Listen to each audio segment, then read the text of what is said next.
Wow, it has been 1 full year of me uploading daily YouTube content. The only day that I skipped was Blackout Tuesday, and that was by choice. Though other than that, I've uploaded at least one piece of YouTube content every single day for the past 365 days. There were a lot of days when I even uploaded two, and it has been a wild ride. It has been a ton of fun, a ton of learning, and a ton of work, though I've seen the work pay off. I'm currently monetized, and right now I think I'm at about 2,260 subscribers.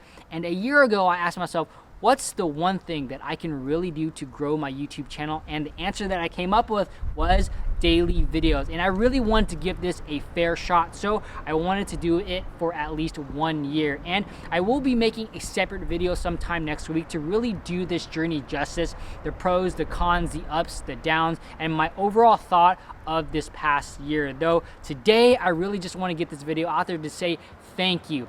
Thank you for all the love, the support, and I really appreciate each and every one of you.